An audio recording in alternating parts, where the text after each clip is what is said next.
إن الحمد لله نحمده ونستعينه ونستغفره ونعوذ بالله من شرور أنفسنا ومن سيئات أعمالنا من يهده الله فلا مضل له ومن يضلله فلا هادي له وأشهد أن لا إله إلا الله وحده لا شريك له وأشهد أن محمدا عبده ورسوله أما بعد يا أيها الناس اتقوا ربكم الذي خلقكم من نفس واحدة وخلق منها زوجها وبث منهما رجالا كثيرا ونساء واتقوا الله الذي تساءلون به والأرحام إن الله كان عليكم رقيبا يا أيها الذين آمنوا اتقوا الله حق تقاته ولا تموتن إلا وأنتم مسلمون يا أيها الذين آمنوا اتقوا الله وقولوا قولا سديدا يصلح لكم أعمالكم ويغفر لكم ذنوبكم ومن يطع الله ورسوله فقد فاز فوزا عظيما اللهم صل على محمد وعلى آل محمد كما صليت على إبراهيم وعلى آل إبراهيم إنك حميد مجيد اللهم بارك على محمد وعلى آل محمد كما باركت على إبراهيم وعلى آل إبراهيم إنك حميد مجيد. கண்ணியத்திற்குரிய எல்லாம் வல்ல அல்லாஹுவின் நல்லடியார்களே, ஏக இறைவனின் ஒற்றா பெருங்கருணை நம் அனைவர் மீதும் நிலவட்டுமாக. கண்ணியத்திற்குரிய எல்லாம் வல்ல அல்லாஹுவின் நல்லடியார்களே, வழியிலே இரவு தொழுகை நிறைவேற்றிய மக்களாக அல்லாஹுவின் மார்க்கத்தை அறிந்து கொள்ள வேண்டும் என்கிற ஆர்வத்தோடு நாம் எல்லாம் இங்கே ஒன்றுக்குள்ளும் இருக்கிறோம். கண்ணியத்திற்குரிய எல்லாம் வல்ல அல்லாஹுவின் நல்லடியார்களே, சொர்க்கத்திற்கு நற்செய்தி சொல்லப்பட்ட சஹாபாக்கள் என்கிற தலைப்பின் கீழாக இன்ஷா அல்லாஹ் தொடராக பல்வேறு செய்திகள் நாம் இந்த இரவு பயான் நிகழ்ச்சியில அறிந்து கொள்ளவிருக்கிறோம். நபிகள் நாயகம் ஸல்லல்லாஹு அலைஹி வஸல்லம் அவரோடு வாழ்ந்த முஸ்லிம்களில் அந்த மக்களுக்கு தான் சஹாபாக்கள் என்று சொல்லப்படுகிறது. சஹாபாக்களை பொறுத்தவரை மற்ற முஸ்லிம்களை போல் அவர்கள் இந்த உலகத்தில் வாழாமல், அவர்கள் வாழ்ந்த காலத்தில் அவர்கள் ஏற்றுக்கொண்ட இஸ்லாம் என்கிற இந்த தூய மார்க்கத்திற்காக வேண்டி, தங்களின் ஆகிரத்திற்காக வேண்டி பல்வேறு தியாகங்களை அவர்கள் செய்திருக்கிறார்கள். அதுபோல அமல்களிலும் அவர்களை மிஞ்சக்கூடிய வகையில் எந்த முஸ்லிமும் இல்லை என்று சஹாபாக்களின் பெயர்களை சொல்லி இவர்களெல்லாம் சொர்க்கத்திற்குரியவர்கள் என்று ஒரே சந்தர்ப்பத்தில் நபிகள் நாயகம் ஸல்லல்லாஹு அலைஹி வஸல்லம் அவர்கள் ஒரு 10 சஹாபாக்களை அல்லாஹ்வின் தூதர்கள் குறிப்பிட்டார்கள். அவர்கள் யார், அவர்களுடைய வரலாறு என்ன என்பதை சுருக்கமாகவும், அந்த சஹாபாக்களின் வாழ்க்கையிலிருந்து நமக்கு கிடைக்கப்பெறுகிற படிப்பனைகள் என்ன என்பதை தான் இந்த தலைப்பின் கீழாக இன்ஷா அல்லாஹ் நாம அறிந்து கொள்ளவிருக்கிறோம். முஹாஜிர்களை பற்றியும் அன்சாரிகளை பற்றியும் இறைவன் சில சிறப்புகளை குறிப்பிடுகிறான். வஸ்ஸாபிகூனல் அவ்வலூன மினல் முஹாஜிரின் வல் அன்சார் வல்லதீன இத்தபஊஹும் பிஇஹ்சான். முந்தி சென்ற முஹாஜிர்களும் அன்சாரிகளும் மேலும் அவர்களை நல்ல விஷயங்களிலே பின்தொடர்ந்த அத்தனை பேரையும் அல்லாஹு தஆலா ரலியல்லாஹு அன்ஹும் வரது அன்ஹு, அல்லாஹ் அவர்களை பொருந்தி கொண்டான், அவர்களும் அல்லாஹுவை பொருந்தி கொண்டார்கள். அவர்களுக்கு நாளை ஆகிரத்திலே வஅத்த லஹும் ஜன்னாத்தின் தஜ்ரி மின் தஹ்தில் அன்ஹார், அவர்களுக்காக அல்லாஹு தஆலா சொர்க்கத்தை தயார் செய்து வைத்திருக்கிறான், அதன் கீழ்ப்பகுதிகளிலே ஆறுகள் ஓடிக்கொண்டிருக்கின்றன. காலிதீன ஃபீஹா, குர்ஆனிலே சஹாபாக்களின் சிறப்பை நமக்கு இறைவன் நினைவூட்டுகிறான். அப்ப சஹாபாக்கள் என்பவர்கள் நம்மை போன்ற சாதாரண மனிதர்களாக இருந்தாலும் அவர்கள் இறை நம்பிக்கையிலும் இறை அச்சத்திலும் அதிகமான அமல்கள் செய்வதிலும் இந்த மார்க்கத்திற்காக தியாகம் செய்வதிலும் அவர்கள் நம்மை விட பல மடங்கு இருந்த காரணத்தின் இருந்ததால் அல்லாஹ் அவர்களுக்கு இப்படியான அந்தஸ்தை இறைவன் கொடுத்திருக்கிறார். மேலும் நபிகள் நாயகம் ஸல்லல்லாஹு அலைஹி வஸல்லம் அவர்கள் சஹாபாக்களுடைய பல சிறப்புகளை தன் தோழர்களை பற்றி பல சந்தர்ப்பங்கள்ல அல்லாஹ்வின் தூதர் ஸல்லல்லாஹு அலைஹி வஸல்லம் அவர்களும் நினைவு கூர்ந்திருக்கிறார்கள். லா தசுப்பு அஸ்ஹாபி, என்னுடைய தோழர்களை நீங்கள் திட்டி விடாதீர்கள். காரணம், அவர்கள் செய்யக்கூடிய தர்மம், நீங்கள் உஹது மலை அளவுக்கு தர்மம் செய்தாலும் என் தோழர்கள் ஒரு கையளவுக்கு செய்யக்கூடிய தர்மத்திற்கு அது ஈடாகி விடாது.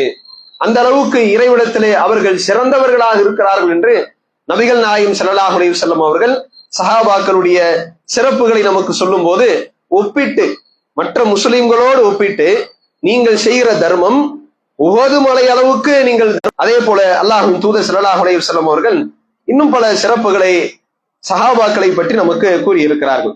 யஅதி அலன்னாசி ஸமானுன், மக்களிடத்திலே ஒரு காலம் வரும், அப்போது அல்லாஹ்வின் பாதையிலே சில பேர் புனித போருக்கு அவர்கள் செல்வார்கள். அப்படி அவர்கள் போருக்கு செல்லும் போது அங்கே அவர்களிடத்திலே கேள்வி கேட்கப்படும். என்ன கேள்வி கேட்கப்படும்? ஃபயகூலுன ஃபீக்கும் மன் ஸாஹப ரசூலுல்லாஹி ஸல்லல்லாஹு அலைஹி வஸல்லம், இங்கே வந்திருக்கக்கூடிய நபர்களிலே யாரேனும் நபி ஸல்லல்லாஹு அலைஹி வஸல்லம் அவரின் காலத்தில் வாழ்ந்த தோழர்கள் சாப்பிடும்போது ஆம் என்று பதில் சொல்லப்படும். அப்படி ஆம் சொல்லப்பட்ட பிறகு இறைவன் புறத்திலிருந்து அவர்களுக்கு வெற்றியை அல்லாஹ் தந்து விடுவான் என்ற ஒரு முன்னறிவிப்பை நபி ஸல்லல்லாஹு அலைஹி வஸல்லம் செய்கிறார்கள். அதுபோல அதற்கடுத்து இன்னொரு காலம் வரும், அப்போது மக்கள் அல்லாஹ்வின் பாதையிலே போருக்கு செல்வார்கள். போருக்கு செல்லும் போது அங்கே இருக்கிற மக்கள் அந்த போருக்கு வந்த நபரிடத்திலே கேள்வி கேட்பார்கள், உங்களில் யாரேனும் சஹாபாக்களோடு தோழமை கொண்டவர்கள் இருக்கிறார்களா? முதல் கேள்வி ரசூலாவோடு வாழ்ந்த தோழர்கள் இருக்கிறார் என்ற கேள்வி. இரண்டாவது, இப்படி ஒரு காலம் வரும், எப்படி கேள்வி கேட்கப்படும்? சஹாபாக்களோடு நட்பு கொண்ட, சஹாபாக்களோடு தோழமை கொண்டவர்கள் இருக்கிறார்களா? ஆம் என்று சொல்லப்படும். யுஃப்தஹும், அவர்களுக்கும் வெற்றி தரப்படும். அப்ப அடுத்து தாபீன்களை பற்றி நபி ஸல்லல்லாஹு அலைஹி வஸல்லம் அடுத்த ஒரு தலைமுறை சிறந்த தலைமுறை என்கிற ஒரு முன்னறிவிப்பு செய்யறாங்க. அதுபோல இன்னொரு காலம் வரும், அப்போது சஹாபாக்களின் தோழர்களோடு நட்பில இருந்தார்களே அந்த தாபீன்கள், தாபீன்களோடு நட்பில் இருந்தவர்கள் இருக்கிறீர்களா? தப தாபீன்கள் இருக்கிறீர்கள் என்று கேள்வி கேட்கப்படும். ஆம் என்று சொல்லப்படும் போது அவர்களுக்கும் அல்லாஹ் வெற்றியை தருவான். அப்ப அந்த மூன்று தலைமுறையினரும் சிறந்தவர்களாக இருப்பார்கள். அதிலே முதல் தகுதியாக சிறந்தவர்களாக அல்லாஹ்விடத்தில் இருப்பவர்கள் சஹாபாக்கள் என்று நபி ஸல்லல்லாஹு அலைஹி வஸல்லம் சொல்லுகிற இந்த செய்தி சஹீஹ் புகாரியிலே 3649 ஹதீஸாக இடம்பெறுகிறது. அப்ப இந்த அளவுக்கு அல்லாஹு தஆலா தன் திருக்குர்ஆன் வழியாகவும் உலகில் அவர்களுக்கு பிறகு வருகிற அத்தனை முஸ்லிம்களுக்கும் சஹாபாக்களை சிறந்தவர்கள் என்ற ஒரு நிலையை இறைவன் அவர்களின் சிறப்பை நமக்கு எடுத்து சொல்லுகிறார். அதுபோல நபிகள் நாயகம் ஸல்லல்லாஹு அலைஹி வஸல்லம் அவர்களும் சஹாபாக்களுடைய என் தலைமுறையினரே சிறந்த தலைமுறையினராக இருப்பவர்கள் என்னுடைய காலத்தில் வாழக்கூடிய எனது தோழர்கள் தான். அதற்கு அடுத்து சிறந்தவர்கள் அதற்கடுத்த தலைமுறையினர், அதற்கடுத்து சிறந்தவர்கள் அதற்கடுத்து வரக்கூடிய தலைமுறையினர் என்று நபி ஸல்லல்லாஹு அலைஹி வஸல்லம் சொல்லுகிற இந்த செய்திகளை எல்லாம் பார்க்கிறோம். இன்னும் பல்வேறு ஹதீஸ்கள் சஹாபாக்களுடைய சிறப்புகளை பற்றி நமக்கு இருக்கிறது. ஒரு நினைவூட்டலாக நாம் என்ன செய்கிறோம், இந்த செய்திகள் எல்லாம் இங்கே உங்களுக்கு எடுத்து சொல்லுகிறோம். இதுல கூடுதலாக நாம தெரிந்து கொள்ள வேண்டிய செய்தி என்னவென்றால், சஹாபாக்கள் சிறந்தவர்கள், அல்லாஹ்விடத்திலே மதிக்கத்தக்கவர்கள், அல்லாஹ்விடத்திலே அதிகமான நன்மை பெறக்கூடியவர்களாக இருக்கிறார்கள். அதே சமயம் இஸ்லாம் நமக்கு இன்னொரு அடிப்படையும் மிக தெளிவாக சொல்லி தந்து இருக்கிறது. சஹாபாக்கள் நம்மை விட சிறந்தவர்களாக அமல்களிலும் இறையச்சத்திலும் தியாகத்திலும் அவர்கள் இருந்தாலும் கூட அவர்கள் மார்க்கத்தின் அதிகாரத்தை அல்லாஹ் அவர்களுக்கு தந்து விடவில்லை. அந்த வேறுபாடையும் முஸ்லிம்கள் சேர்த்து நாம புரிந்து கொள்ள வேண்டும். வஹி மட்டும்தான் இந்த மார்க்கத்திற்கான மூல ஆதாரமாக இருக்கிறது. இத்தபியூ மா உன்சில இலைக்கும் ரப்பிக்கும் வலா தத்தபியூ மின் தூனிஹி அவுலியா. அல்லாஹ் தெளிவான வார்த்தை நமக்கு சொல்லி தருகிறான். அல்லாஹ்விடமிருந்து உங்களுக்கு எது வஹியாக இறக்கப்பட்டதோ அதை நீங்கள் பின்பற்றுங்கள். அப்ப நம்ம மார்க்கமாக பின்பற்ற வேண்டியது அல்லாஹ்விடமிருந்து அருளப்பட்டிருக்கிற திருக்குர்ஆனும் நபிகள் நாயகம் ஸல்லல்லாஹு அலைஹி வஸல்லம் அவர்கள் நமக்கு சொல்லி தந்திருக்கிற ஆதாரபூர்வமான ஹதீஸ்கள் தானே தவிர சஹாபாக்களை பின்பற்றுகிற இடத்தில் கொண்டு போய் நாம் ஒருபோதும் வைத்து விடக்கூடாது. நாம எப்படி அவர்களை பிரித்து அவர்கள் விஷயத்தில் அவர்களின் சிறப்பை நாம் அறிந்து கொள்ள வேண்டும் என்றால், அவர்கள் மதிக்கத்தக்கவர்கள், அல்லாஹ்விடத்திலே அந்தஸ்து மிக்கவர்கள். அவர்களின் அமலோடு நமது அமல்கள் எல்லாம் ஒருபோதும் ஈடாகாது. அவர்களின் தியாகத்தோடு நமது தியாகங்கள் எல்லாம் ஒருபோதும் ஈடாகாது. நாம் கொடுக்கிற தர்மங்களோ நமது தொழுகையோ எதுவுமே ஈடாகாது என்று அவர்களின் சிறப்புகளை நாம் அறிந்து முஸ்லிம்கள் ஆக்கிவிடக் கூடாது. இதையும் இங்கே கூடுதலாக நாம இந்த செய்தி சொல்லிக் கொடுக்கிறோம். இப்போ நாம தலைப்புக்குள்ள வருவோம். சொர்க்கத்திற்கு நற்செய்தி சொல்லப்பட்ட 10 சஹாபாக்கள். இந்த செய்தி சுனன் திர்மிதி இன்னும் பல ஹதீஸ் கிதாபுகளிலே வருகிறது. நபிகள் நாயகம் ஸல்லல்லாஹு அலைஹி வஸல்லம் அவர்கள் குறிப்பிட்டார்கள், அபூபக்கர் ஃபில் ஜன்னா, அபூபக்கர் சொர்க்கத்திலே இருப்பார். உமரும் ஃபில் ஜன்னா, உமர் அவர்களும் சொர்க்கத்தில் இருப்பார். உஸ்மானும் ஃபில் ஜன்னா, உஸ்மான் அவர்களும் சொர்க்கத்தில் இருப்பார். அலியும் ஃபில் ஜன்னா, அலி ரலியல்லாஹு அன்ஹு அவர்களும் சொர்க்கத்தில் இருப்பார். தல்ஹத்து ஃபில் ஜன்னா, தல்ஹாவும் சொர்க்கத்தில் இருப்பார். அவர்களும் சொர்க்கவாசி. அபு உபைதா பில் ஜர்ராஹ், அபு உபைதா இப்னு அல் ஜர்ராஹ் என்கிற தோழரும் சொர்க்கவாசி என்று இந்த 10 பேரை ஒரே சந்தர்ப்பத்தில் நபிகள் நாயகம் ஸல்லல்லாஹு அலைஹி வஸல்லம் அவர்கள் சொர்க்கவாசி என்று முன் அறிவிப்பு அல்லாஹ்வின் தூதர்கள் செய்தார்கள். அல்லாஹ்வின் தூதர்கள் செய்வார் என்றால் ரசூலுல்லாவுக்கு இன்னார் சொர்க்கத்திற்குரிய என்கிற முடிவு செய்கிற அதிகாரத்தை அல்லாஹ் கொடுக்கல. அப்ப எப்படி ரசூலுல்லாஹ் இவங்க எல்லாம் சொர்க்கவாசின்னு சொன்னாங்க? அல்லாஹ் அறிவித்து கொடுத்த அடிப்படை, வஹீன் அடிப்படையில் தான் இன்னார் இன்னார் எல்லாம் ஜன்னத்தில் இருப்பார்கள், சொர்க்கவாசி என்கிற அவர்கள் உலகத்தில் இருக்கும் போதே முன் அறிவிப்பு செய்யப்பட்ட ஒரு சிறந்த நபி தோழர்கள் என்பதை நாம இந்த ஹதீஸ் அடிப்படையில் புரிந்து கொள்ள வேண்டும். அப்ப இவங்க 10 பேர் மட்டும்தான் சஹாபாக்கள்ல உலகத்தில் வாழும் போதே சொர்க்கத்திற்குரியவர் என்று சொல்லப்பட்டார்களா? மனிதர்களிலே இவர்கள் மட்டும்தான் உலகத்தில் வாழும் போதே சொர்க்கத்திற்கான நற்செய்தி சொல்லப்பட்டார்கள் என்று சொன்னா அப்படி நாம புரிஞ்சுக்க கூடாது. இந்த சஹாபாக்களை போல பல்வேறு சஹாபாக்கள் ஆண்களும் இருக்கிறாங்க, பெண்களும் இருக்கிறாங்க. சொல்ல போனால் திருக்குறானிலே அல்லாஹ் எத்தனையோ பல நல்லடியார்களை பல சந்தர்ப்பங்களிலே அவர்கள் எல்லாம் சொர்க்கவாசிகள் என்று இறைவன் பேசி இருக்கிறார். பெண்கள்ல மரியம் அலைஹிஸ்ஸலாம் இருக்கிறார். அது மாதிரி திருக்குறானை எடுத்து புரட்டி பார்த்தாலே எத்தனையோ பல சமுதாயத்தவர்கள் நல்லடியார்களாக வாழ்ந்தவர்கள் எல்லாம் பூமியிலே வாழும் போதே அவர்கள் எல்லாம் சொர்க்கத்திற்குரியவர் என்று இறைவன் முடிவு செய்திருக்கிறார். அதுபோல சஹாபாக்களை எடுத்துக்கொண்டால் அவர்கள பிலால் ரலியல்லாஹு அவர்களும் சொர்க்கவாசி என்று ரசூலுல்லாஹ் வேற சந்தர்ப்பத்துல சொல்லி இருக்கிறாங்க. இன்னும் பல நபி தோழர்கள் ரசூலுல்லாஹ் குறிப்பிட்டிருக்கிறார்கள். ஹாரிசா பின் நோமான் சொர்க்கவாசி என்று சொல்லி இருக்கிறாங்க. இன்னும் பல நம்ம ஹதீஸ்களை எடுத்து பார்த்தால் பல சந்தர்ப்பங்கள்ல பல சஹாபாக்களை நபி ஸல்லல்லாஹு அலைஹி வஸல்லம் சொர்க்கவாசி என்று குறிப்பிட்டிருக்கிறார்கள். தனது முதல் மனைவியான அன்னை ஹதீஜா ரலியல்லாஹு அன்ஹா அவர்களும் சொர்க்கவாசி, தனது மனைவிமார்களிலே பாசத்திற்குரிய மனைவியாக இருந்த அன்னை ஆயிஷா ரலியல்லாஹு அன்ஹா அவர்களும் சொர்க்கவாசி என்று ரசூலுல்லாஹ் குறிப்பிட்டிருக்கிறார்கள். அதுபோல தனது உயிருக்கும் மேலாக ரசூலுல்லாஹ் நேசித்த தனது மகளாக இருந்த ஃபாத்திமா ரலியல்லாஹு அன்ஹா அவர்களும் சொர்க்கவாசி என்று அல்லாஹ்வின் தூதர்கள் குறிப்பிட்டிருக்கிறார்கள். அதுபோல உம்மு ஜுஃபர் என்கிற ஒரு பெண், அவரின் செயலின் காரணமாக அவரை நபி ஸல்லல்லாஹு அலைஹி வஸல்லம் அவர் உயிரோடு இருக்கும்போது சொர்க்கவாசி என்று குறிப்பிட்டிருக்கிறார். இப்படி பட்டியல் நிறைய இருக்கு. அப்ப நம்ம இந்த ஹதீஸை வச்சு எப்படி புரிஞ்சுக்காதீங்க, ஒரு 10 பேர் தான் சொர்க்கத்திற்குரியவர்னு புரிந்து கொள்ளக்கூடாது. சொல்ல போனால் எல்லா நபிமார்களும் சொர்க்கத்திற்குரியவர்கள் தான். ஆதம் அலைஹிஸ்ஸலாம் அவர்கள் முதல் நபிகள் நாயகம் ஸல்லல்லாஹு அலைஹி வஸல்லம் அவர்கள் வரை அல்லாஹ் தேர்வு செய்த அத்தனை இறை தூதர்களும் சொர்க்கவாசிகள் தான். பூமியிலே அவர்களை அல்லாஹ் தஆலா அவர்களை பற்றி குர்ஆனில் சொல்லும் போது இஸ்தஃபா என்கிற வார்த்தை அல்லாஹ் பயன்படுத்துவார். அவர்களை நாம் தேர்வு செய்து கொண்டோம், தேர்வு செய்யப்பட்ட அத்தனை பேரும் ஜன்னத்திற்குரியவர்கள் என்பதை நாம் புரிந்து கொள்ள வேண்டும். இதையும் நாம கூடுதலாக கிடையாது. அபு பக்கர் அதுதான் அவருடைய பெயர். சொல்ல போனால் அது அவருடைய புனை பெயர் தான். அவருடைய உண்மையான பெயர் என்னவாக இருக்கிறது சொன்னால் வரலாற்றிலே நாம் பார்க்கும்போது அப்துல்லா என்பதுதான் அபூபக்கர் ரலியல்லாஹு அன்ஹு அவர்களுடைய உண்மையான அவருடைய தாய் தந்தை அவருக்கு வைத்திருக்கிற பெயராக இருந்தது. பிற்காலத்தில் அவருக்கு இப்படியான இந்த புனை பெயரே பிரபலியமான பெயராக மாறியது. அரபிகளை பொறுத்தவரையும் பெரும்பாலும் அவங்க என்ன செய்வாங்க, அவங்களுக்கு பல பெயர்களை வைத்துக் கொள்வார்கள். அதுல குறிப்பா இந்த அபுவை பயன்படுத்தி அவங்க என்ன செய்வாங்கன்னா தங்களுக்கான பெயரை அவர்கள் சுட்டிக் கொள்வார்கள். ரசூலுல்லாஹ்வுக்கு பிரபலியமான ஒரு சஹாபினா அபு ஹுரைரா, அவர் ஆனா அவருடைய பெயர் அப்துர் ரஹ்மான். அப்போ அந்த அடிப்படையில அபூபக்கர் என்கிற இந்த சஹாபியினுடைய பெயர் என்பது அப்துல்லா என்பதுதான் அவருடைய உண்மையான பெயர்.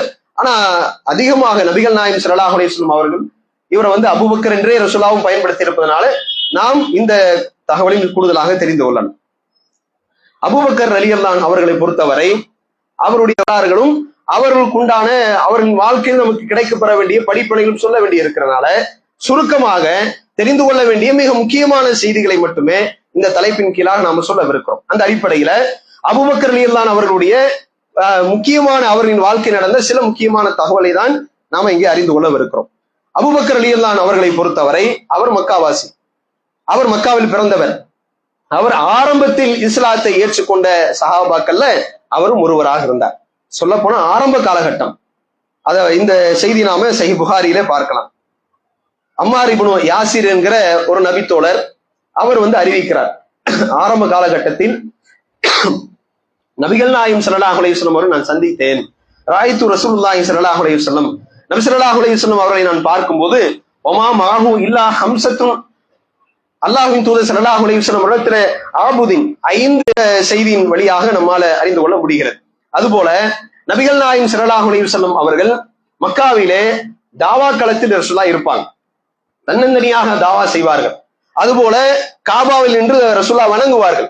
அந்த நேரத்துல அதிகமான மக்கள் சக்தி முஸ்லிம் அந்த உக்குபா என்பவனை தள்ளிவிட்டு நபி ஸல்லல்லாஹு அலைஹி வஸல்லம் அவருடைய கழுத்திலிருந்து அந்த துணியை அவர் தான் எடுத்து விடுகிறார். அப்ப ஆரம்பத்திலிருந்து அல்லாஹ்வின் தூதரவருக்கு மிக பக்கபலமாக இருந்தவர் தான் இந்த தோழர். இந்த சஹாபாக்கள் ரொம்ப முக்கியமானவர் இருந்தவர் தான் அபூபக்கர் ரலியல்லாஹு அவர்கள். இந்த செய்தியை சஹீஹ் புகாரில 3678வது ஹதீஸ்ல நம்ம பார்க்கலாம். இப்படி நபி ஸல்லல்லாஹு அலைஹி வஸல்லம் அவர்களுக்கு ஆரம்பத்திலிருந்து மக்காவிலே மிகப்பெரிய உறுதுணையாக இருந்த தன் தோழர்களிலே மிகவும் நேசத்திற்குரியவராக முதலிடத்தில் இருந்தவரும் அபூபக்கர் ரலியல்லாஹு அவர்கள் தான். அதை அல்லாஹ்வின் தூதர் ஸல்லல்லாஹு அலைஹி வஸல்லம் அவர்களே குறிப்பிடுகிறார்கள். மனிதர்களிலே எனக்கு மிகவும் நட்பு வட்டாரத்திலே எனக்கு மிகவும் செல்வத்தாலும் உடல் உழைப்பாலும் பேர் உதவியாக இருந்தவர் யார் என்றால் அபூபக்கர் அவர்கள் தான். ஆரம்ப காலம் முதல் இப்போது வரை எனக்கு நான் அபூபக்கர் அவர்களை தான் தேர்வு செய்திருப்பேன். ஆனால் அல்லாஹ் என்னை அவனது உற்ற தோழனாக இறைவன் என்னை தேர்வு செய்து கொண்டதால் நான் இவரை உற்ற தோழனாக தேர்வு செய்து கொள்ள முடியவில்லை. இருந்தாலும் அல்லாஹ்வின் தூதர் ஸல்லல்லாஹு அலைஹி வஸல்லம் சொன்னார்கள், வலாக்கின் இவர் எனக்கு கொள்கை சகோதரராக இருக்கிறார், இந்த மார்க்கத்தினுடைய நண்பராக ஆரம்பத்திலிருந்து இப்போதும் தொடர்பில் அல்லாஹ்வின் தூதரனுடைய இறப்பு நெருக்கத்தில் ரசூலுல்லாஹ் இருக்கிறார். அந்த நேரத்துல நபிகள் நாயகம் ஸல்லல்லாஹு அலைஹி வஸல்லம் என்ன செய்யறாங்கன்னா, அன்னை ஆயிஷா ரலியல்லாஹு அவர்களுக்கு ஒரு உத்தரவு போடுறாங்க. ஆயிஷாவே, நீங்க உங்களுடைய தந்தையை வர சொல்லுங்க, மேலும் உங்களுடைய சிகரெட்டு நபி ஸல்லல்லாஹு அலைஹி வஸல்லம் சொன்ன இந்த செய்தி நாம சஹீஹ் முஸ்லிம்ல 4757வது ஹதீஸ்ல நாம பார்க்கலாம். அப்ப நபிகள் நாயகம் ஸல்லல்லாஹு அலைஹி வஸல்லம் அவர்கள் அபூபக்கர் அவர்களுக்கு இப்படியான தனிமை நான் இருக்கிறேன், ஒரு சித்திக் இருக்கிறார், மேலும் 2 ஷஹீதுகள் இருக்கிறார்கள். 2 ஷஹீதுகள் யாரு? உமர் ரலியல்லாஹு அவர்களும் உஸ்மான் ரலியல்லாஹு அவர்களும் ஷஹீதாக்கப்பட்டார்கள். அதை ரசூலுல்லாஹ்